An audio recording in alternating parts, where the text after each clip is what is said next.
Ferécides, maestro de Pitágoras, dio noticia en una vieja crónica de la boda de Zeus y Hera. Como es lógico, el resto de los dioses se presentaron con regalos. La diosa Gea les ofreció unas manzanas de oro. Cuando Hera las vio, se quedó admirada y ordenó que las plantaran en el jardín que los dioses tenían junto al Atlas.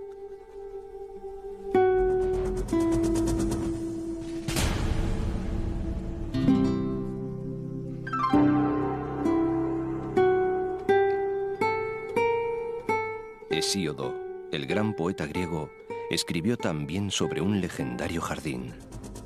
Contaba la historia de Atlas, aquel gigante que tuvo 3 hijas, las Hespérides.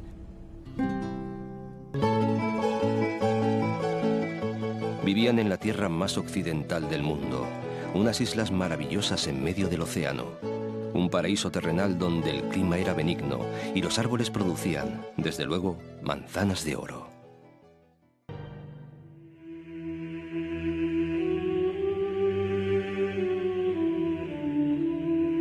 La conquista de las Islas Canarias para la corona de Castilla la iniciaron en 1402 los normandos Jean de Bethencourt y Gadifer de la Salle, con la toma de Fuerteventura, Lanzarote y el Hierro. Pero pasaron 70 y tantos años antes de que los reyes católicos decidieran completarla. A partir de entonces, comenzaron a ser la Europa más cálida. Se propició el cultivo de la caña y se inició la fabricación de azúcares que los hombres de negocios europeos enviaban a los puertos del continente. Los vinos, en especial las malvasías, viajaron a Inglaterra y a las colonias británicas de América, avalados por el aprecio en que los tenían los personajes de Walter Scott y de Shakespeare, quien los consideraban un néctar suficientemente preciado como para que un solo vaso y un muslo de capón bastaran para convencer a Falstaff de vender su alma al diablo.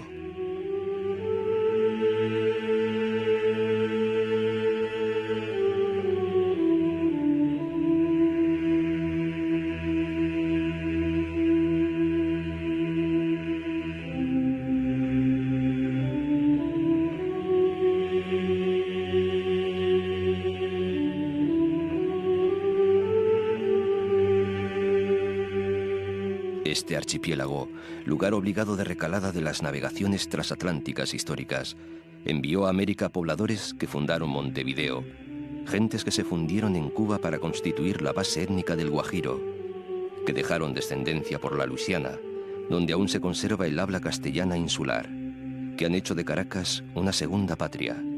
Es seguro que hubo canarios en la defensa del Álamo, uno de los mitos de la historia estadounidense, y que otros muchos se acriollaron participando en la independencia de las repúblicas sudamericanas.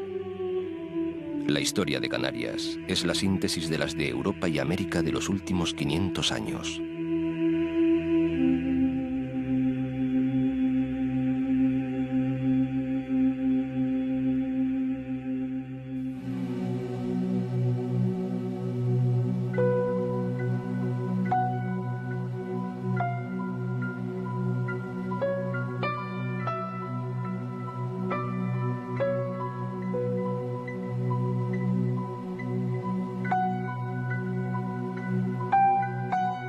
La seducción de Gran Canaria fue resumida por alguien hace más de 40 años, calificándola de continente en miniatura, un eslogan que responde a la realidad. 3 hombres de nombre Juan, el obispo Frías, el capitán Rejón y el deán Bermúdez, establecían un día de San Juan de 1478 un campamento militar junto al barranco de Guiniguada, llamándolo desde aquel momento el Real de las Palmas.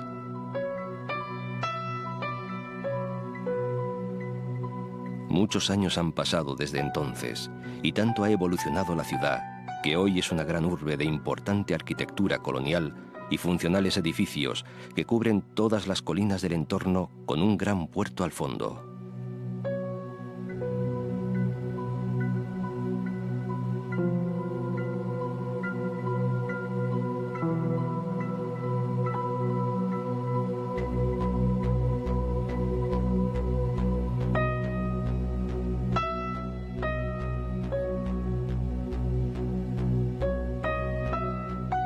Una ciudad con una playa en el centro es un lujo.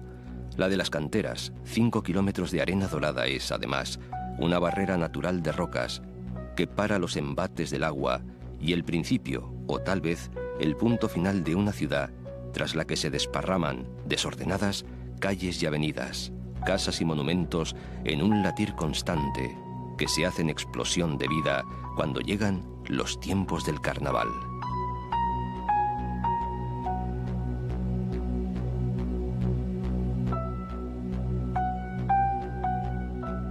Las más alegres campanas, las de nuestra catedral, donde la Plaza Santana al aire se echó a volar. Vegueta es la zona más señorial y antigua, más antigua que el Madrid de los Austrias. En torno a su plaza de Santa Ana se levantan sus principales edificios.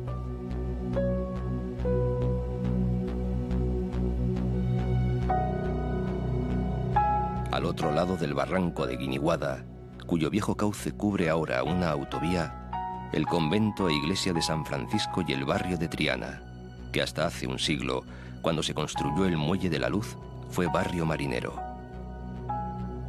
La ciudad ha crecido y se ha hecho mayor por Escaleritas y Chamán, por Siete Palmas, La Minilla y tantos otros barrios que son ya parte de su patrimonio.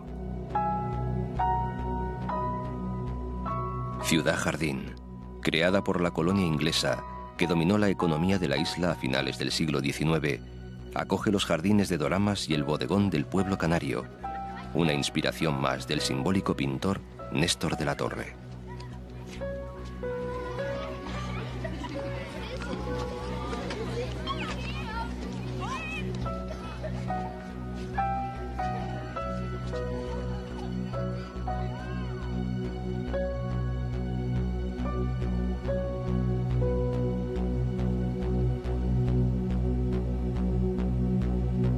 En el otro extremo, el istmo de la Isleta tiene a barlovento el puerto de la Luz. Grande, impresionante, lleno.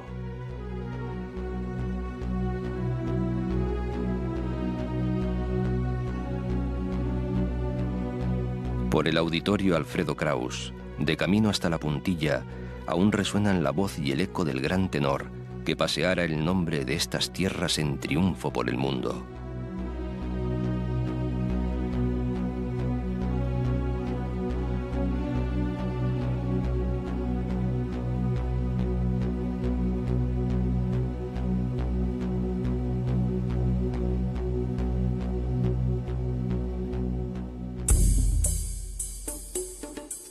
Telde, la primera ciudad en crearse de todo el archipiélago, es ahora la segunda de la isla.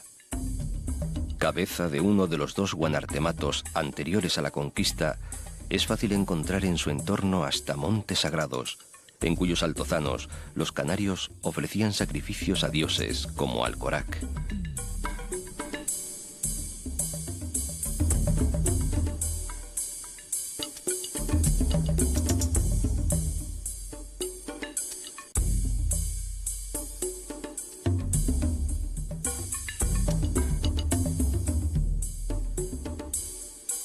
Por Tirajana estuvo la inexpugnable fortaleza de Ansite, junto al monte sagrado, donde se produjo el último enfrentamiento entre guanches y castellanos. Aquí fue donde Tazarte, el viejo faicán de Telde, y el joven Bentejuí, después de verse cercados y ante la falta de agua y alimentos, se abrazaron para lanzarse al vacío, mientras gritaban «Atis Tirma», antes morir que dejar de ser canario.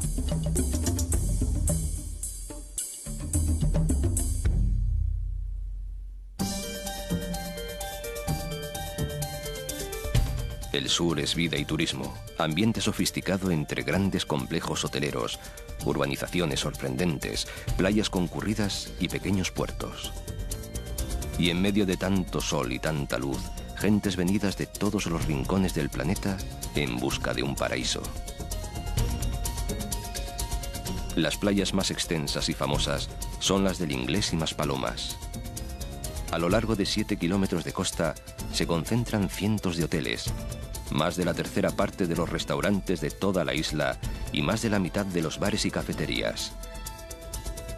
Y si durante siglos este sur fue una zona de vida difícil, por desértica, hoy es el área turística por excelencia.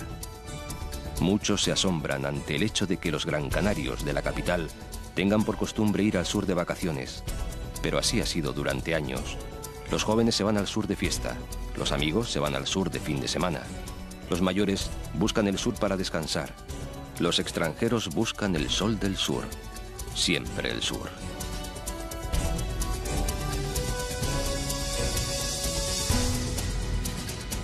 Y es aquí, en la punta del sur, donde se halla uno de los parajes más hermosos de la isla, las dunas de Maspalomas.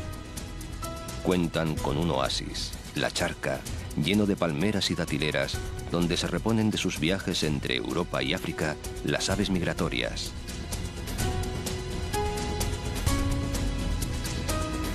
Y el famoso y centenario Faro de Maspalomas.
Puertito de Mogán es una pequeña Venecia, minimalista y tranquila, apenas un recuerdo de aquel pueblo marinero asentado en la ladera del barranco.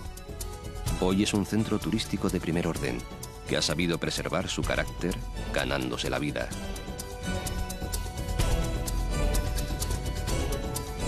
El norte, por este lado de la isla redonda, ha sido tradicionalmente la zona más recóndita y desconocida de la isla, y por tanto territorio de sorpresas y asombros varios.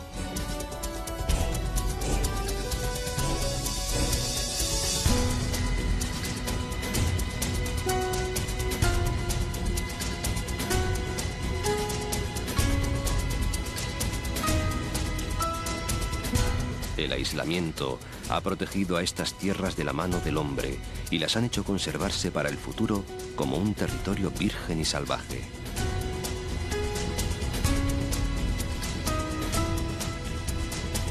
El norte de la isla es rico en tradiciones e historia. Arucas, en la ladera de un volcán, entre millo, papas y plataneras, se abre a encantadoras calas, asentada en una llanada de tierra negra. Y todo el mundo se hace lenguas de la habilidad de sus canteros, que casi llegan a tocar el cielo con las agujas góticas de la iglesia de San Juan Bautista, conocida popularmente como la Catedral de Arucas.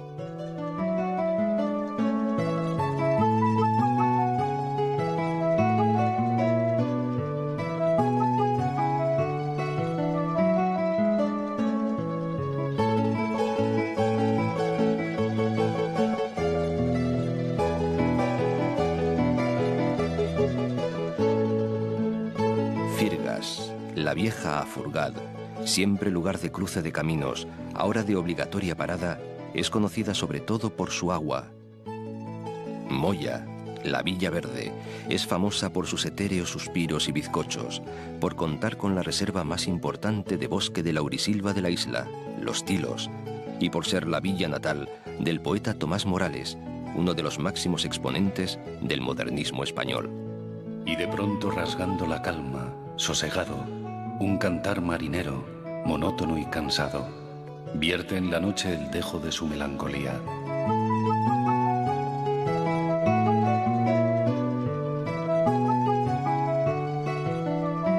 Santa María de Guía se arrebuja en una loma, mientras tímidamente hace saber de sus quesos de flor y sus cuchillos. Y presume de ser la villa natal del escultor Luján Pérez, quien puso brillante final a la imaginería barroca española.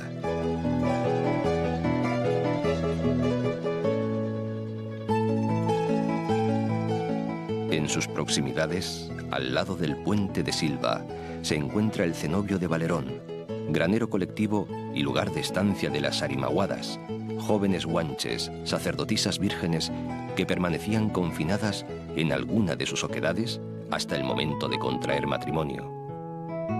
Casi 300 cuevas horadan la ladera de esta montaña. Gáldar, tan cerca, para no ser menos, fue sede de uno de los guanartematos de la isla. Atesora algunos de los vestigios más importantes del pasado: la cueva pintada, la necrópolis de la Guancha.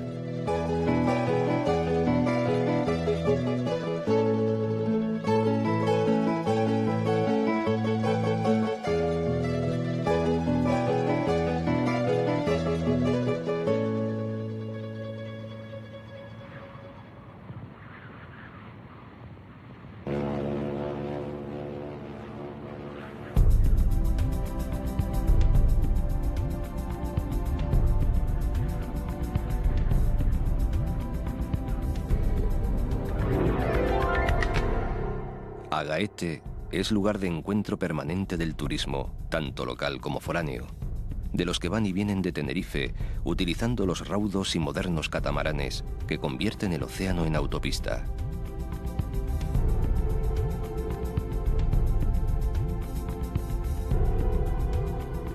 La costa ofrece aquí su cara más esplendorosa: el puerto y la playa de las Nieves, por un lado, y el Dedo de Dios, una espectacular roca que emerge del mar, por otro.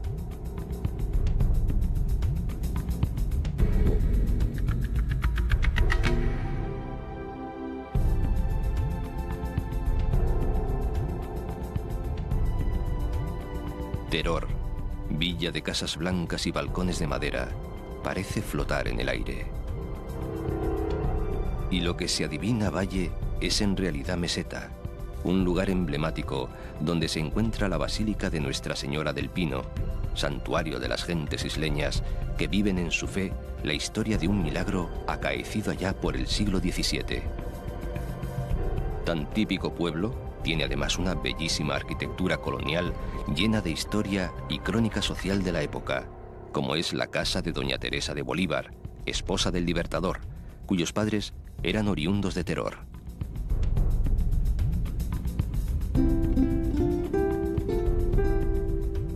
Artenara está en las cumbres de la isla, rodeada de bosques, roques, riscos y barrancos, con viviendas en cuevas y la singular ermita de la Virgen de la Cuevita. En el Parque Natural de Tamadaba, 8 kilómetros cuadrados de laderas cubiertas de pinos y pequeñas poblaciones se conservan casi en el mismo estado en que fueron construidas por los antiguos canarios, y donde se mantienen vivas las tradiciones ancestrales de la cerámica y los telares. Portafira, que casi es un barrio de la capital, se inicia otro camino hacia la cumbre, que pasa por la caldera de Bandama.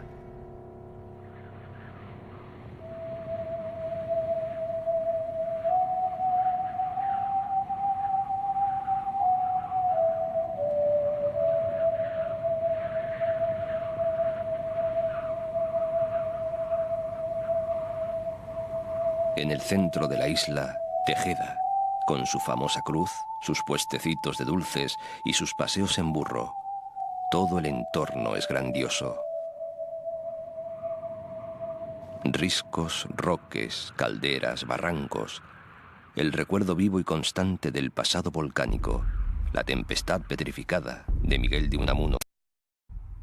El Roque Bentaiga fue centro religioso de aquellos primitivos pobladores que, llegados de África, ofrecían desde la cazoleta tallada en la roca leche y manteca a sus dioses lejanos.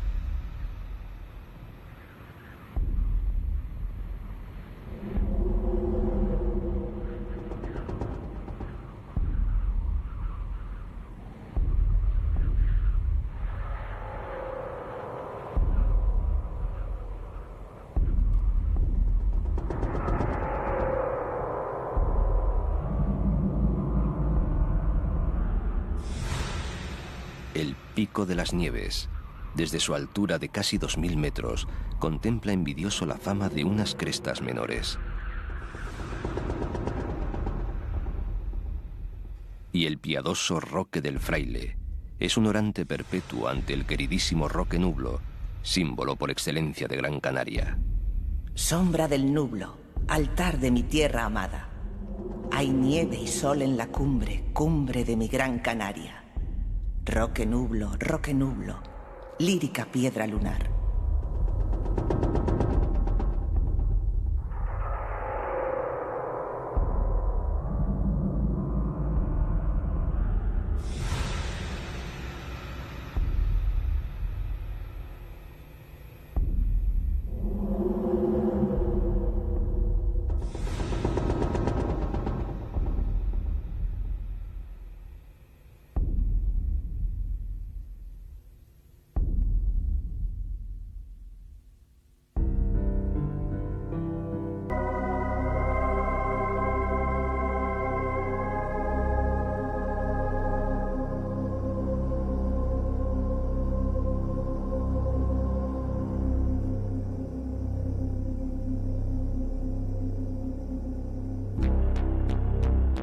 Lanzarote, a pesar de hermanarse por cercanía con Fuerteventura, es bien distinta.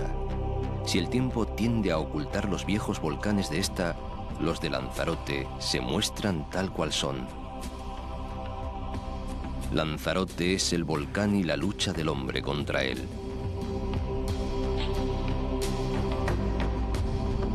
Una enorme montaña se elevó del seno de la tierra y del ápice se escapaban llamas que continuaron ardiendo durante 19 días.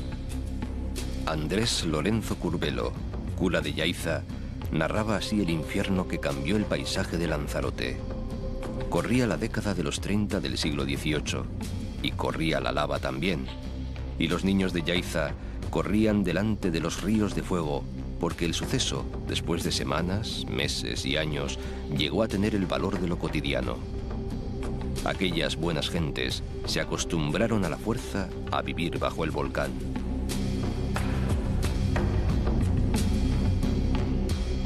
La lava sepultó nada menos que 11 pueblos con sus correspondientes cultivos, y los lanzaroteños, escasos de tierras fértiles, acabaron por practicar agujeros en la capa de lava hasta alcanzar el suelo agrícola, donde volvieron a enraizar los viñedos de los que provienen los afamados vinos de la isla. Los cortavientos esconden las arenas volcánicas del Picón, donde germinan los viñedos en extensiones tan singulares como la Jeria.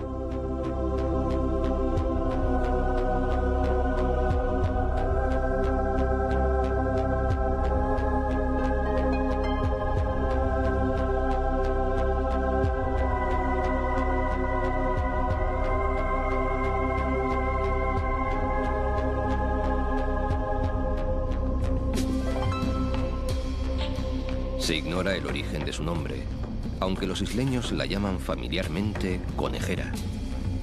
Unos lo atribuyen a un intrépido navegante genovés, Lancelotto Malocello. Otros prefieren hablar de una supuesta lanza quebrada por el conquistador Betancourt cuando peleaba por la isla que los aborígenes llamaban Titeroigatra, la de las coloradas lomas, debido al color rojizo de su paisaje. El nombre de la capital, Arrecife, es evidente. Se debe a que está frente a un cinturón de arrecifes marinos, islotes de escasa altura, que asoman sus crestas en la marea baja. La vida de la ciudad está desde siempre ligada a su puerto, tanto que primero fue puerto y después ciudad. Las permanentes visitas de los corsarios obligaron a levantar castillos, el de San Gabriel en Erislote y más tarde el de San José, que garantizaban la defensa de la población.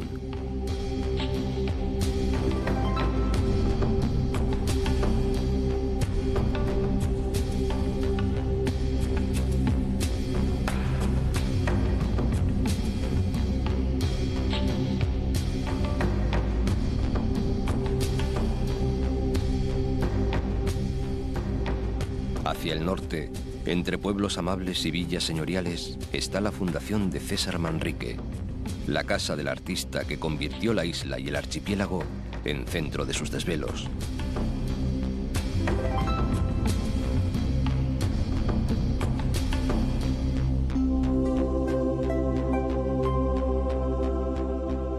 César supo crear la admirable conjunción de un paisaje extraño con modernas ofertas de ocio y recreo, de refinamientos gastronómicos y de prácticas deportivas.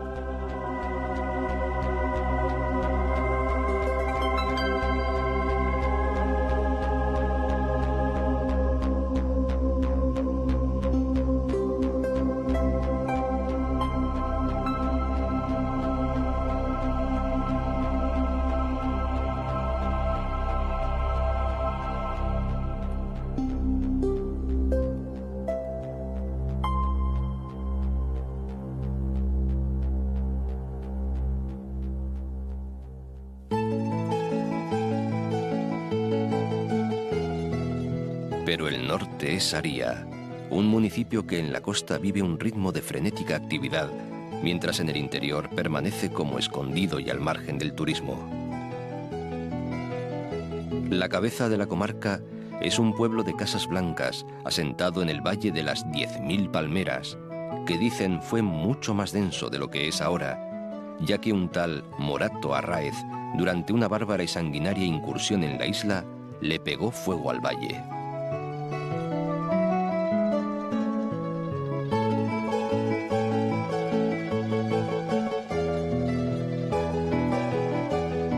Porque es esta una isla cuya historia está también llena de invasiones, conquistas y saqueos. Uno de los más trágicos se refiere al ataque de una armada de berberiscos y turcos al mando de los arraeces, Jabán y Solimán, que con 60 barcos y 5.000 hombres asoló las costas.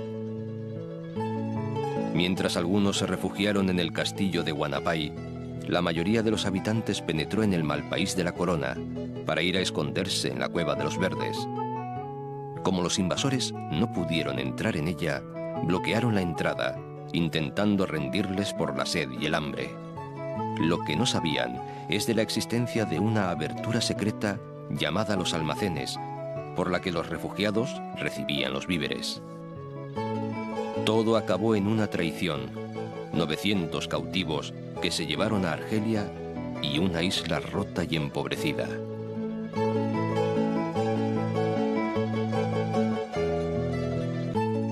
Las erupciones volcánicas que han configurado estas tierras crearon una geografía subterránea agitada, unos tubos que hoy se dejan ver en los jameos del agua. Por aquí se llama jameo a la parte de un tubo volcánico en la que se ha derrumbado el techo, de tal manera que queda una abertura de luz. Es este el primer sueño turístico de César Manrique y su primera intervención sobre el paisaje de la isla.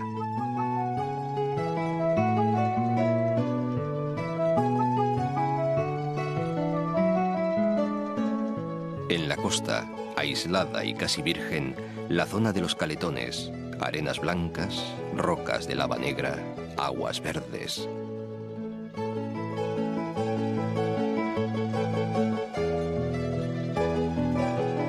El Mirador del Río, otra obra de César Manrique, se asienta en el lugar de una vieja batería costera de los tiempos de la Guerra de Cuba.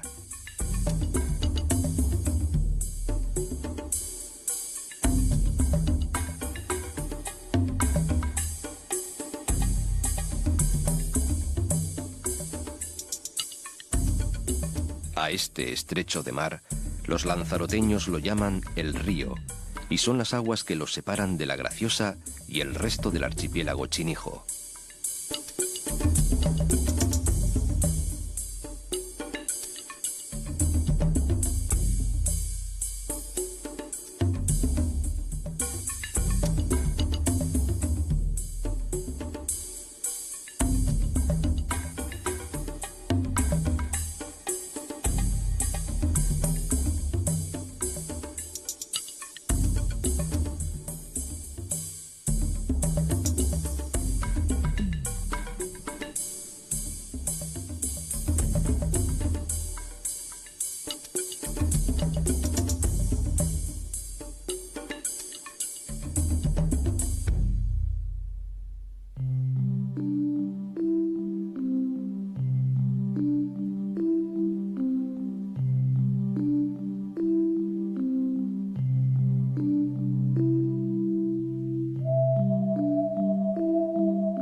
Era un pueblo de pastores que vivía bajo el dominio de doña Ana Viciosa, la viuda del gobernador.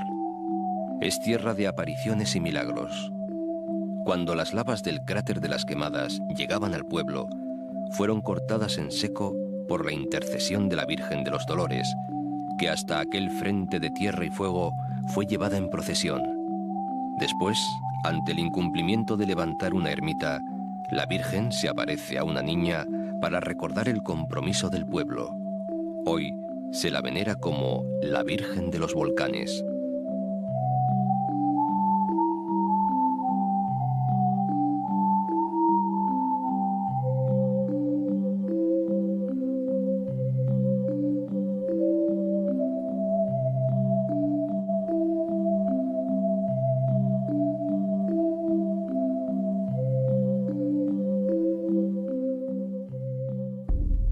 En Lanzarote hay un pedazo de tierra que no parece de este mundo.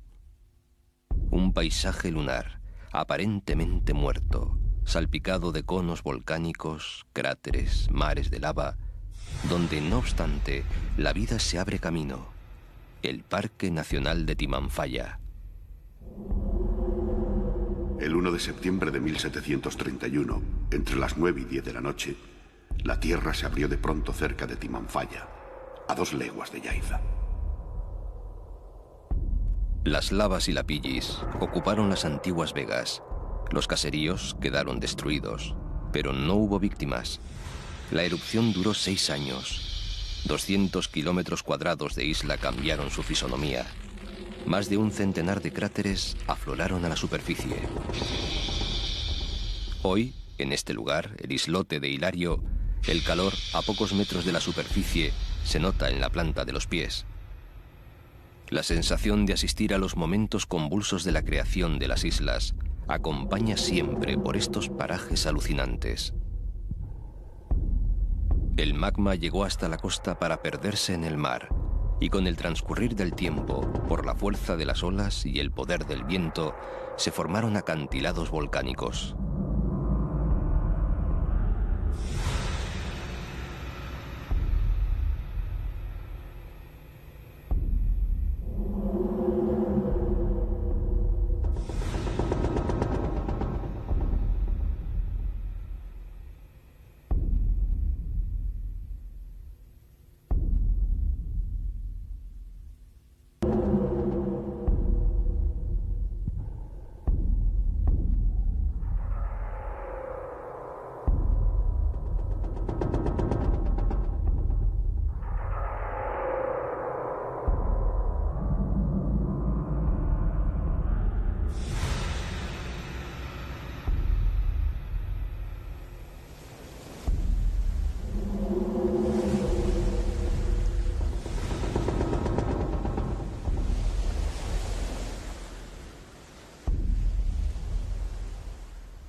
Decía Agustín de la Hoz: entrar en Yaiza es como descubrir el alma del pueblo, cordial hasta el dramatismo. Todos los colores y figuras de Yaiza parecen una extraordinaria sensibilización llevada al movimiento.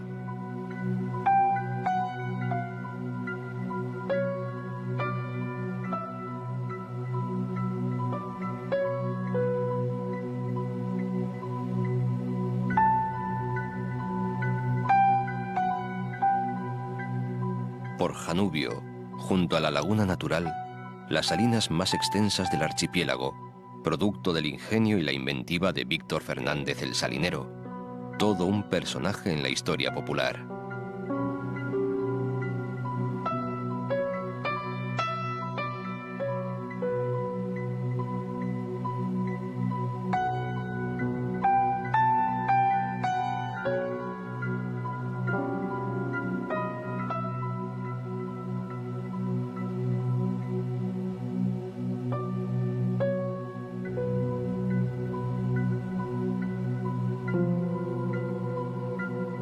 Puerto del Carmen pasó en poco tiempo de ser un pequeño pueblo marinero a convertirse en uno de los más demandados destinos de Canarias.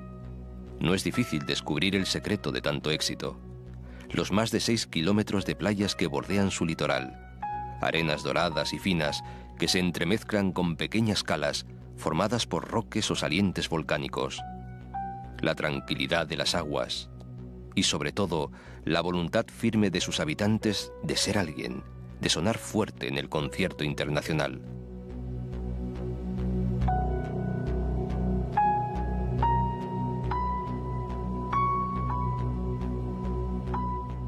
Hasta Lanzarote llegó en el año 1993 un portugués de Azinaga que ganaría el Nobel de Literatura, José Saramago, y se quedó a vivir en la isla y comenzó a levantar acta por escrito de los aconteceres cotidianos. Según sus palabras, solo trata de contar los días con los dedos y encontrar la mano llena. En las páginas de los cuadernos de Lanzarote está su prolífica y ética relación con nuestro tiempo, que tal vez desde esta isla de tierra quemada se siente de otra forma. Hay una sensación de misterio y poesía en los atardeceres de Lanzarote. Es el momento de la luz purpúrea de que hablaba Virgilio. Homero habla en la Odisea de los Campos Elíseos, donde van, tras la muerte, las almas de los héroes y de todos aquellos que han sido virtuosos. Allí los hombres viven dichosamente. Allí jamás hay nieve, ni invierno largo, ni lluvia, sino que el océano manda siempre las brisas del céfiro, de sonoro soplo, para dar a los hombres más frescura.